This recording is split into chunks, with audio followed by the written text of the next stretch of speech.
The recap today will be on the movie, There's Someone Inside Your House.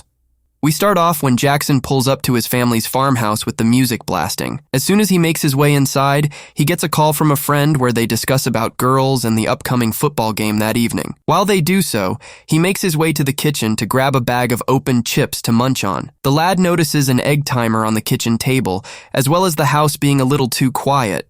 So he puts his friend on hold for a moment while he calls to his mom and sister, but gets no response. Thinking nothing of it, he carries on his conversation and ends it in his bedroom as he wants to get some sleep before the big game. Later that evening, he's woken up by the alarm of the egg timer to his confusion because he didn't bring it up with him. D. Jackson quickly turns on his room light and rushes to leave since he's running late for the game, but he finds the house door open. He drops his bag to the ground when he realizes that his car and phone are also missing. Jackson goes back inside where he locks the door and calls the emergency services. But he freezes in disbelief when he sees a picture of him and one of his teammates on the kitchen cabinet. He ends the call and crumples the picture. The phone begins to ring, but he ignores it. As he moves through the house destroying more pictures of that night, the contents of the pictures get more disturbing. It leads him to his parents' room. He enters and hears his phone ringing coming from the walk-in closet, so he grabs his dad's golf club and threatens the culprit, claiming they don't know what happened that night. You ain't got the answers, man! Jackson enters the room to find pictures of him assaulting his teammate. He takes a few wild swings whilst calling for the culprit to come out. He gets his wish as his Achilles tendon gets sliced, ending his football career if he survives this ordeal. The culprit emerges with a mask of Jackson's face and finishes him off slasher style. His dad calls to know his whereabouts, as they are all at the game. Suddenly, a video is sent to everybody's phone depicting Jackson's assault on the team member. Through the students gossiping, it is revealed that the victim in the video was Caleb, a homosexual player on the team, and they speculate that he might have had Jackson killed for revenge. A couple of days after the shocking news, Makani leaves a get-well-soon card at his memorial as her friends tease her, but she explains all the other cards were sold out. As they discuss, Macon begins to sing as he remembers his friend. During lunchtime, Makani and her friends speculate on who the culprit could be.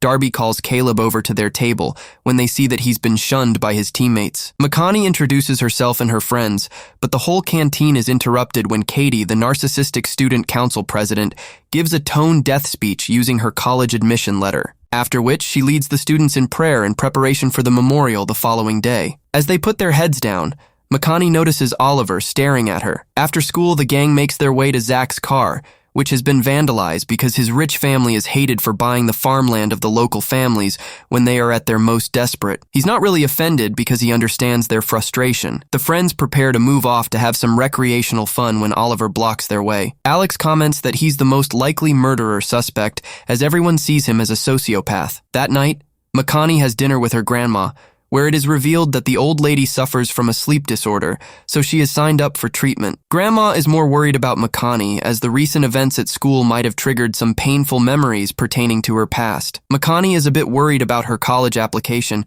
because all people have to do is Google her real name to learn what happened. Her granny assures that it's all in the past, so she needs to move on. Makani goes to her room to write some poetry when she receives a message from Oliver, but she ignores it. She looks through some pictures of the two of them, and it seems like they were in a secret relationship. Makani puts her phone down to sleep when a message comes through from Oliver saying she can't ignore him forever. Grandma wakes her later on in the night when she has another sleep episode.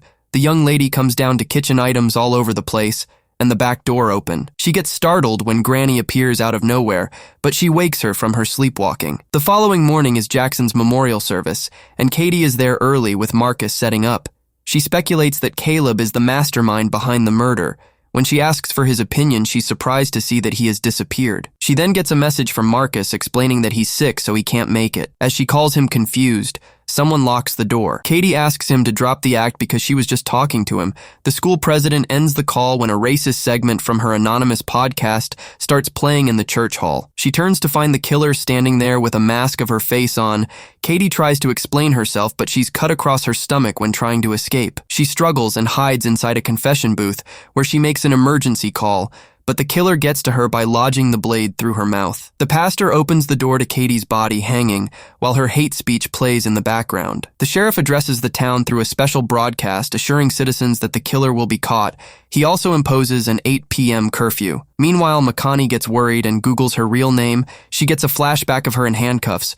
but she's snapped out of it when a call from a drugged-up Rodrigo comes in. He expresses his frustration about the whole situation and his inability to confess his feelings for Alex. The following day, students at the high school are all brought in for questioning. Everyone gets annoyed at Zach when he gets off free because his dad's lawyer did lawyer stuff to prevent him from getting questioned. He leaves the station where Dave, the town's Uber driver, tries to give him his card, but he gets ignored. Zach's dad awaits and points for him to get in, where he berates him for smoking the hash and going to the police station, knowing full well they are not liked in the town. He dismisses him and asks him to get rid of the graffiti from the car, as it is embarrassing. Makani and Oliver are the only two left to be interrogated. She tries her best to stay busy on her phone, but Oliver catches her attention by having a conversation playing the role of both him and her. He moves closer to her, where it is revealed that they had a summer fling, but it meant more for Oliver. She ghosted him when school resumed because she didn't want to be seen with him, which would ruin her already non-existent reputation. Their conversation ends when she's called by the deputy for questioning. She is tensed but manages to hold it together and eventually released without incident. The young lady decides to leave with Oliver despite the curfew. They park in a driveway where they start getting too handsy, but the fun is cut short when someone runs and hits the car door. Oliver recognizes the guy, and soon after more people start running on the street cheering. Makani gets a notification alerting her that Zach is throwing a secret party. The two decide to also go. Uber Dave is around handing out his card in case any of the drunk teens need a lift home. The couple make their way inside the mansion where people are telling their secrets to one another. Zach explains that by having people do this, they are removing the only thing the killer is using to hunt for his victims. Rodrigo sarcastically points out that the killer still has his very sharp knife. Alex and Rodrigo then berate Oliver for looking at them. They call him a creep and sociopath, which makes Makani a little uncomfortable. He just quietly turns away. Darby confesses to everyone that she's been accepted into NASA. Alex and Rodrigo confess to liking each other. Makani discloses that she writes poetry, and Zach reveals he's doing poorly at school. He pulls out a vintage gun which startles everyone, and he continues to scare his guests by putting it in his mouth. But when he pulls the trigger, he blows out smoke to everybody's relief. Zach then gathers the partygoers and gives them various World War artifacts he has turned into smoking utensils. This takes the party to the next level. As they smoke and dance, Alex and Rodrigo decide to go for a private dance, but they are briefly interrupted by Macon, who wants some chips from the kitchen. After the new couple finishes, they part ways, but Rodrigo notices some of his painkillers on the floor. He follows the trail to a bottle of pills. When he picks it up, everybody gets a message exposing him as a drug addict. The light in the house suddenly goes off to everyone's confusion. The place becomes chaotic when someone announces that the killer is wearing Rodrigo's face. As the students rush out the house, the killer closes in on Rodrigo, but he manages to hide in a closet. His phone rings at the worst possible time, which gives his location away. He escapes through the vent as the killer stabs through the metal. Rodrigo breathes a sigh of relief, thinking he's escaped when he makes it out the house. But the killer uses a taser to stun him, then shoves some pills down his throat before cutting it. The group are devastated as they mourn his death through the school break.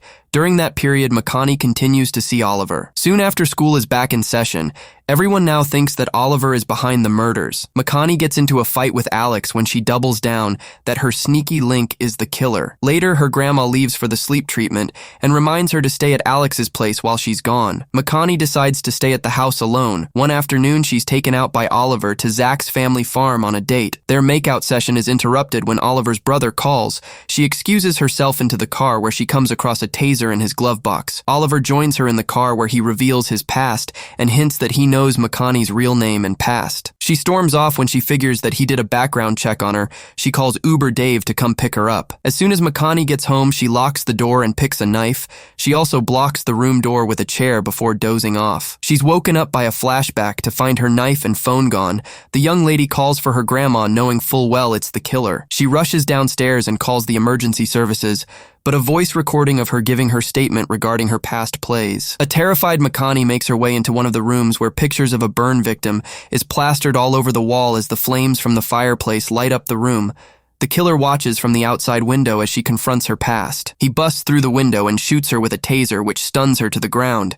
He then proceeds to pour fuel all over her. As he prepares to set her ablaze, a car pulls up. This takes his attention, which allows her to knock him down. The mask falls off as the killer escapes. Alex made it just in time thanks to her grandma's call to check. Before she loses consciousness, she claims Oliver is the killer. Makani wakes up at the hospital with her friends and grandma around her. They alert her that Oliver has been arrested, but the killer has exposed her dark past to the public. She explains to her friends that seniors at her old high school sports team got the juniors drunk and tried to pit them against one another. There was bonfire nearby, and she accidentally pushed a teammate inside. The girl didn't die, but she got severe burns. The death threats were too much, so Makani decided to transfer to this quiet town. Her new friends console her and inform her they know she's a good person as they hug it out. Some time has passed and Makani is back to full health. The festive period approaches and the last bus to the Sanford corn farm Maze leaves. Alex alerts her that they will come back to pick her up. While she waits, she gets a message from Darby informing her that Oliver is out from jail since his brother is the deputy sheriff. She sees his car pulling up, so she runs into the school where she bumps into Caleb. He gets stabbed just as he tells her that everyone is waiting outside for them. The killer then gives her the knife before leaving. Oliver runs over to see if she's fine. It is confirmed that he's not the killer. He quickly tries to stop Caleb's bleeding as the others join them. A spaced-out Makani realizes the killer is going to strike the corn maze next. He's already there, and he's preparing to set the crops ablaze. After sending Caleb to the hospital, they received word that he'll survive as they make their way to the corn maze. Makani finally gets hold of Zach, who frantically alerts them that the place is on fire. They see it as they get closer. Oliver uses his car to clear a path through the fire for people to escape, but it gets stuck, so they are forced to abandon it. Oliver grabs his taser, but before they set off, Alex and Darby help the people trapped inside to find their way out. Dead bodies line the maze as Oliver and Makani try to find the killer, but they see him confronting Zach's dad. The couple are unable to save him as the killer lodges a blade through his face. It is revealed that Zach is the killer as he removes his mask, complaining that they ruined his moment. Oliver tries to taser him, but it doesn't fire, so the killer rams the blade into his torso. He tries to justify his killing and explains how he's going to frame Makani after killing her. Oliver manages to shoot the taser, giving Makani the chance to put a permanent end to Zach. In the aftermath, Oliver survives and is open about dating Makani. Alex also gets admission to university. At their high school graduation, Makani gives her best-in-class speech to everyone's applause, bringing the movie to an end. On to the next story. Santo and his wife get very animated watching their daughter Sophia playing an important game of ice hockey. The girl gets a timeout when she gets into a fight with the opposition after being fouled, but she's let back into the game soon after and scores the winning point. After the game, she gets a victory kiss from her boyfriend Hakeem. While her parents watch, her mother asks Santo for his opinion of the boy, and it's positive, but he warns that if he hurts his daughter's feelings, he'll have to deal with him. The mother tries to calm him down as they both laugh it off, but from his eyes, the father is very serious. Sophia makes her way to her parents, who congratulate her on her win. She reminds her father of the promise he is to fulfill if she won that game. The family make their way back to their lovely house in the countryside. Santo and his daughter get dressed before going out again. The mother worries as they leave because the promise was that he would teach her how to drive off-road. Sophia takes the wheel as she does well to cross a stream, but she breaks the side mirrors when she tries to navigate a bend and apologizes when they arrive at their destination. The two have a picnic with a picturesque view. Santo suggests that they bring their mum the coming Sunday, but she begs for permission to go on a motorbike camping trip with Hakeem. He's reluctant to allow it at first, but she assures him that other friends will be coming, so he agrees. With such a view, Sophia wants to take a picture with her dad, but he refuses. She already knows that he doesn't like it. They make their way back to the car, and while Santo fixes the mirror, Sophia takes a picture of him and posts it on her social media for all to see. Little does she know that there was a darker reason why her dad didn't want his picture out there. Rudy confirms Santo's identity to his boss using state-of-the-art facial recognition software, along with the government database. Unaware of the impending danger, Santo later decides to stay back at work and asks his brother-in-law to pick Sophia up from practice. The brother-in-law drops his niece off at home and decides to come in to say hello to his sister. As they discuss Santo's lateness, Rudy and Marino enter the unlocked house with cameras on their heads. Santo's wife meets them in the corridor, and Rudy immediately attacks her. Her brother comes to help, but he's attacked by Marino. All the while, Sophia is upstairs loading up the washing machine, but she comes out to check what's going on when she hears screaming. Marino points the camera at the brother's face to get a good shot of him, while Rudy finishes off Santo's wife. The girl peeps down and is spotted by Rudy, who chases after her, but she jumps from the second floor and escapes into the woods as the guy shoots at her. The attackers are forced to forget about her and leave the scene as that's more important. Meanwhile, Santo finishes his extra work and calls his wife, but gets no response. He thinks nothing of it and sets off home, but calls his daughter on the way and gets no response from her too. Santo arrives home and is surprised to see his brother-in-law's car still around. When he gets closer, he realizes that the front door is still open and approaches with caution. Santo comes in to see his wife lying dead and his brother-in-law in the same state. He sobs over her corpse for a moment before the dread hits him when he thinks about his daughter's whereabouts. Just as he calls for her, she too returns from her little escape. He grabs her and immediately leaves the scene as she pleads for him to call an ambulance. Sophia sobs, demanding an explanation on why they are just running away like that. She even pulls the handbrake, which stops the car. Santo berates her and shuts her up, allowing him to drive them to an abandoned warehouse. The girl has some valid questions about their situation, but her father explains that if they called the police, he would be taken into custody. During that interval, Rudy makes his way to Don Angelo's house, who happens to be his boss. There they review the footage from the attack.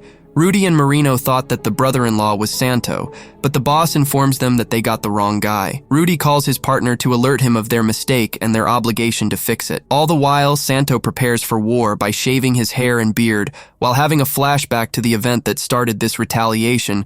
He killed Don Angelo's son while he was driving many years ago. He snaps back to the present as he opens a locked compartment that has burner phones and all the necessary essentials needed to stay on the run. Sophia has another tantrum, wanting to know what exactly is going on. Her father calms her down and explains that he was a hitman for the mafia before he met Sophia's mother, which led to his reformation, but his evil past has come back to haunt him. He reveals his real name to his daughter, and everything starts to click for her. The girl finally understands why he didn't want any pictures taken of him. She confesses to taking one of him, but because of his lies, she blames him for her mother's death. Santo keeps a stern demeanor while he prepares to leave, but the father gives his daughter one of his phones and instructs her to trust him. He tells her not to use it or answer it unless he's the one calling. The girl is to stay put while he goes to fix the situation. Santo first ambushes an old acquaintance at his pizza shop, and after some aggressive persuasion, he confirms that it was Don Angelo who sent the hitmen after him and his family. He leaves his informant to die from his injuries when he gets his intel. Back at the safe house, Sophia throws her father's instruction out of the window and calls Hakim to come and pick her up. He worries because the incident at their house has become public information. Hakim gets on his bike and rushes to save his damsel in distress, but unbeknownst to them, the mafia have picked up the call and have begun to move to Sophia's location too. Loverboy gets to the warehouse in record time to pick her up, but as they leave, Marino jets past them and turns right around to pursue when he notices the couple. Shortly after, Santo returns to find his daughter missing and the phone left behind. He comes back out and sees the motorbike track, so he begins to follow it. During that interval, Marino has caught up to them and begins to shoot at the couple. Hakim tries to lose him by going off-road, but the constant shooting causes him to fall over a log. The mafioso also exits the car and coldly executes an injured Hakim. Sophia tries to escape, but he easily apprehends her. She spits in his face and tries to fight back, but he further retains the girl and throws her in the boot like groceries. Just as Marino is about to leave, Santo catches up and attacks him before dragging him out of the car. The two exchange blows, however. The father gets a nasty stab wound, but ultimately gets the upper hand and executes Marino. All the while, Don Angelo has a meeting with his youngest son, Michel, who expresses his objections to the hunt, as it could bring unwanted attention to their current operations. His father slaps him for such nonsense waffle, as this is retribution for his other son. Concurrently, Santo tries to drive to safety while bleeding out and almost collides with a truck. Sophia is forced to take the wheel and brings them to a gas station where she buys some basic first aid supplies for her dad to patch his wounds. But while she was inside the shop, she was almost spotted when the news comes on reporting her family's tragedy. Her dad's true identity is also now known at this point, so the police are actively searching for him and have labeled him as armed and dangerous. Later that night, they take a stop at a car park where Santo steals another car for them to keep on the run. With his target missing again, Angelo calls their digital security expert to help them find Santo.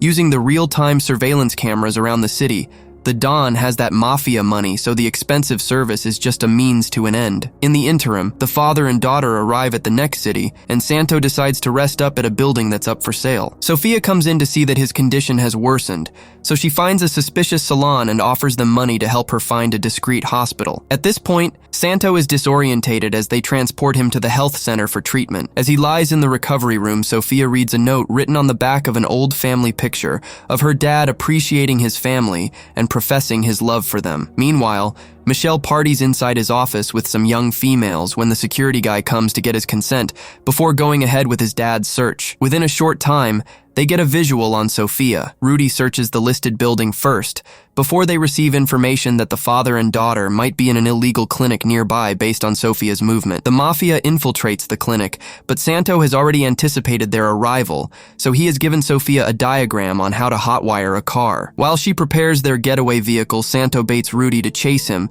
and manages to overpower the guy. He then shoots the second attacker just as he's about to apprehend his daughter. The father and daughter escape again and find another safe house where they prepare their counterattack. Santo gives Sophia a crash course on how to use a knife, while also preparing explosives for their plan. His daughter is fully on board and finds the architecture drawing for Michelle's office. Her father promises her that when they are done, they will move to South Africa for a new beginning. The following day, Sophia pretends to be lost to get close to Michelle's building where she takes pictures of the guard's position for her dad. He uses it to take one hostage covertly and gains access to the building before knocking him out. As he enters the office, Sophia sets off a bomb that takes everyone's attention. This allows Santo to grab Michelle like customers during a Black Friday sale. He uses him as a human shield while his daughter waits at the underground parking lot, ready for a getaway. He manages to get Michelle inside the car, but the guard he knocked out earlier regains consciousness and tries to attack the car, forcing Sophia to try and run him over. This leaves her father open, causing a gunfight to erupt, but he manages to shoot his way through and get himself back inside the car. As they try to escape, the duo is chased down, so Sophia temporarily turns into Baby Driver and holds them off, giving her dad the chance to shoot their enemy. With Michelle captured, Santo calls Don Angelo and threatens to kill another one of his sons if he doesn't expose his criminal empire to the police, along with all his associates within the hour. The mafia uses their technology to track down the location of the call and mobilize a unit to attack. Unbeknownst to them, Santo has already prepared, and he uses guerrilla tactics to pick them off. The ex-mafioso detonates a bomb in the car which kills the remaining attackers, leaving Rudy alone. Santo hunts him down and finishes him off with a knife. All the while, Michelle pleads with Sophia to release him and tries to vilify her father, but she doesn't fall for it. Shortly after, she receives a call from him as he makes his way to Don Angelo's mansion to finish everything. He says his final goodbyes to her before going in solo.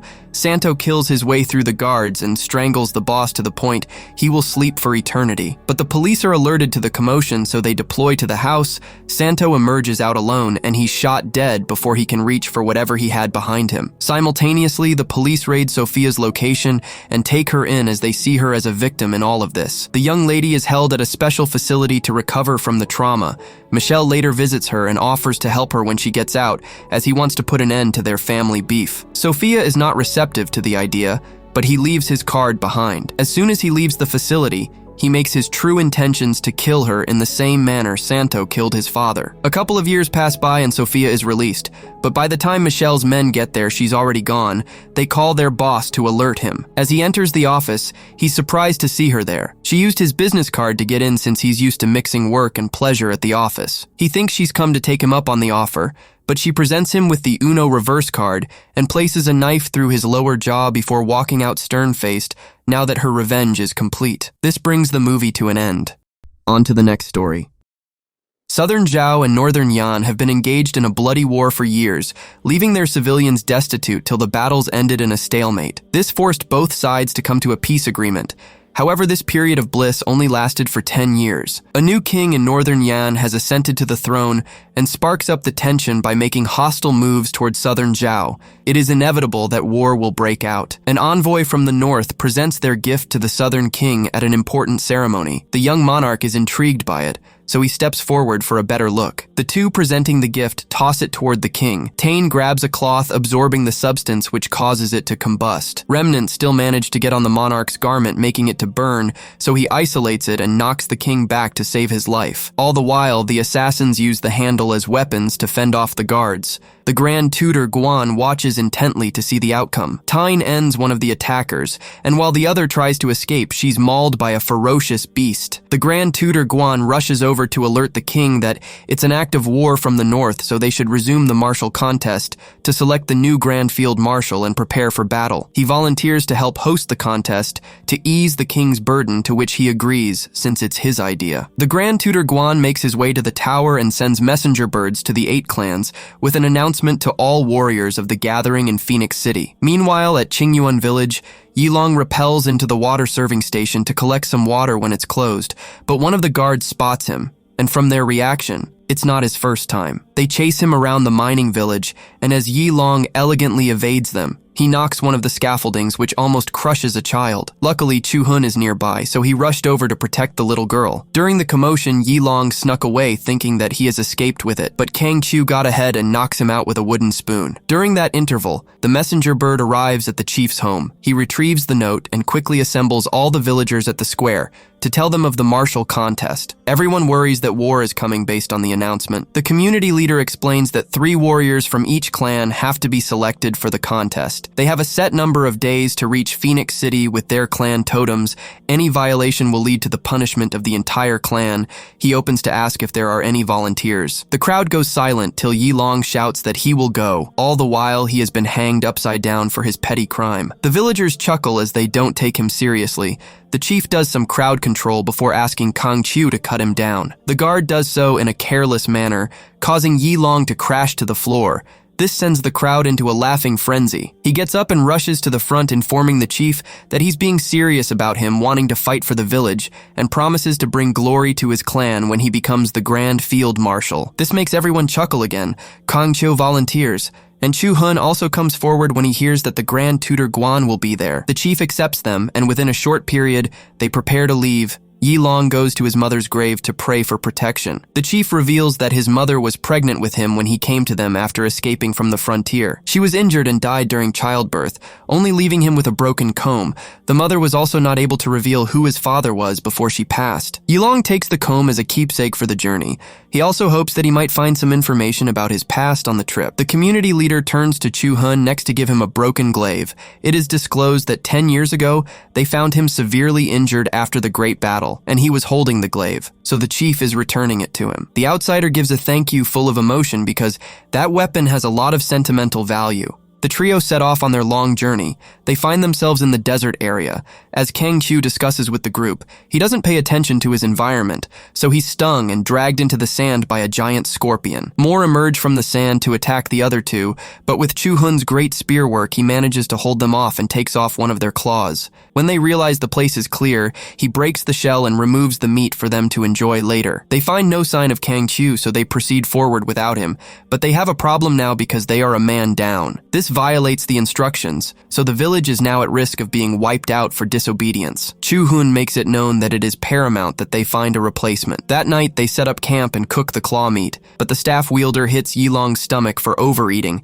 because it will make him lethargic, leaving him open to attacks. Yilong comes closer to Chu-hun, wanting to know more about him and the broken glaive. His older brother was the owner of the weapon and the commander of the Chu army. During the decisive battle against the north, the Grand Tutor Guan didn't send reinforcement when they needed it most because he wanted the Chu army to fall. He felt like they had too much power. However, Chu's brother managed to kill the enemy's general in front of his daughter, but broke the glaive in the process. The Chu army eventually got defeated due to a lack of numbers, and Chu-hun was the only survivor. He is now looking to get his revenge for the betrayal. Back to the present, it is revealed that the Grand Tutor Guan is a loyal spy to the north. He gets a visit from his superior who wants to know when he's making his move. He reports that he intends to execute his plan during the martial contest. The following day, the duo comes across Jinggang, who is getting chased by the Lizard Clan for stealing their totem. They fire arrows at her, but she showcases her skill as she evades and blocks them. While Yilong watches like it's entertainment, Chu-hun notifies him of the giant sandstorm that is heading their way. They try to outrun it, but it catches them and almost takes out Yilong and Chu-hun when he tries to save the Lizard Clan's leader. They emerge after the storm, and the clan leader shows his gratitude for them saving him by giving them a horse. Yilong asks them if they have heard of the mystic forest that supposedly reveals one's past, but the lizard people just inform him that it's just a fairy tale. After a couple more days of travel, they arrive at Phoenix City, and the first thing they are greeted with is the bodies of the 2 assassins from the north, Yilong notices the tattoo on the lady's shoulders. He tries to look away, but Chu-hun makes him look to remind him not to fool around. They make their way to the fighters' rest area. Shortly after, Jinggang enters, and the lizard clan notices her and confronts her to give them back their clan's totem. They end up fighting, and her moves impress Tian, who manages to retrieve the totem when she gets closer to him. He returns it to the rightful owners, putting an end to the skirmish. A sudden call from one of the guards announces the arrival of the Grand Tutor Guan and his black beast. Everyone kneels in respect, but Chu-hun refuses to. Yilong uses some ropes to make him kneel, which saves him. Guan then gives a speech before leaving. The following morning, the dynamic duo decide to head into town and end up watching a brutal fight between two northern captives. The floor opens up to bid for her. Jinggang punishes Chu-hun and forces his hand up to make the winning offer. Bi-nu sees the glaive and immediately gets very angry. Before she is released, she takes the knife they were given to fight over. Since Chu-hun made the bid, he's compelled to pay. After the transaction, they leave but are stopped by Jinggang, who wants to fill the void to be the third person on their team. At this point, Chu-hun has figured out that she's the one that pinched him. As he dismisses her, she shows off her skill by knocking the fruit Yilong is about to eat and slicing it in half using his knife. She walks over to Bi-nu to give her half. The young man is impressed with her skills and wants her to join. After some persuasion, the staff wielder allows it. As they move through the street, Yilong sees a mysterious woman in a blue robe for the second time, but no one else can see her. That night, Bi-nu takes a bath and cuts her hair before proceeding to Chu-hun to try and end him. The guy senses her and comes out to defend himself. It is revealed that she is the daughter of the northern general that was ended by Chu-hun's brother. Even the scar on her face was inflicted by him when she tried to attack him. Chu-hun promises to allow her to end him after he gets his revenge by defeating Guan. The following day, the first trial of the contest commences. The teams get chained up together and must traverse a chain area while fighting each other. In the first few exchanges, a few teams fall to their deaths. They make things harder by releasing giant steel balls that take out a few more teams. Qingyuan village ends up coming second, and Tane's clan third after they sacrificed a teammate's leg. The remaining teams are branded as losers in the face. The top 3 teams are given medals by Guan. Chu-hun sees this as the perfect opportunity to finish him, but his teammates manage to calm him down. The Grand Tutor notices his staff, so Chu lets him know that the general was his brother. All the while, Bi-nu was in the background looking to end Chu-hun as soon as he completed his mission. Later on, the group go to get some food where Jinggang takes Yilong's comb and teases him, but he tells her of the sentimental value and promises to buy her one if she returns it. Chu-hun has a moment and decides to give Bi-nu some proper food and promises her that both of them will get their revenge. Their lunch is interrupted when Guan sends one of the losing teams to attack them. The trio defend themselves, and that night they promise to tackle the challenges together. Bi-nu has a heart-to-heart with Yi long before she goes back to release the rest of the prisoners of war. She restrains herself from ending the one that was maltreating them. The following day, the remaining 3 teams are given the task of retrieving the egg of a dangerous monster. So they make their way to the island to do it. The team that brings it enters the final. As they navigate through the place, Jinggang almost gets poisoned, but Chu-hun saves her and gets poisoned instead. He tells them of the antidote, so they leave him to rest while they go to retrieve the egg and the cure. All the while, the other female team is taken out by some plants. Tane's team finds the egg first, but they drop it when the serpent monster attacks. The Qingyuan clan picks it up and navigates through the cave as they get chased, but they manage to lure the monster through a tight space that gets it stuck. This allows them to get some of the antidotes, which happen to be on the back of its head. They give it to Chu-hun, and it quickly starts to work. The team decides to help free the serpent, which dispels its hostility. Yilong presents its egg to it, and promises to bring it back when they are done, so it allows them to take it. As they head back, the woman in the blue robe watches them. The Grand Tutor congratulates them as Taein, the only survivor in his team, gets branded. He tells the finalists that they must fight each other to the death to determine who will get the position. The others immediately try to forfeit and give the win to Chu-hun, but it is against the rules. They head back to rest and try to figure out a way out of this situation when suddenly the blue robe woman appears to them all and offers a solution to their problems. She introduces herself as an old friend of Yilong's father and suggests they follow her to the mystic forest where they can get some answers. While there, it is revealed that Yilong is the son of the late king of Northern Yan. A special tattoo on his arm proves it, but it only becomes visible when it comes into contact with his blood. Chu-hun gets annoyed with this revelation, as the North is his sworn enemy. This causes a rift between the group, which makes them go their separate ways in the forest. While alone, Jinggang is attacked by Guan and his men. She tries to fend them off, but their numbers are too many. All the while, Binu finds Chu Hun and decides to leave her past behind, telling him that she's letting go of her vendetta. He realizes his mistake of abandoning his friends and tries to find Jinggang first. He comes to meet her in a bad state. Guan forces him to throw away his weapon, but still ends Jinggang and captures him. Yilong calls to them and finds Chu's staff and Jinggang at death's door. She informs him of the situation and gives her last words before dying. He buries her and makes his way back to the city where he meets up with Tyne to inform him of Guan's plan to divide the clans using the branding. He then makes his way to the arena where Chu Hun is about to be executed. Yilong interrupts and suggests that he and Chu should fight so that he can reclaim the honor of the clan. The king agrees, but the Grand Tutor signals for a riot. The guards evacuate the king to his chamber, where Guan shows his true colors and locks them inside the hall. He then takes his lift up and releases oil, which sets fire to the king's palace. Tian returns with the other clans to help defend the place. Binu also returns and aids in the takedown of the ferocious beast, but dies in the process. Later on, Tian helps Chu Hun save the king, but does not make it out. All the while, Guan tries to escape on a glider. However, Yilong hijacks it and brings him down. Chu Hun quickly pounces on him and finishes him Mortal Kombat style. In the aftermath, the king makes Chu Hun the Grand Field Marshal and erects a giant statue of Jinggang to commemorate her sacrifice. Yilong only requests he returns the egg to the serpent as promised. The two later meet up at Jinggang's grave, where they say their final goodbyes to her. Yilong leaves half of his mother's comb with her and heads back to the north to reclaim his seat on the throne, bringing the movie to an end.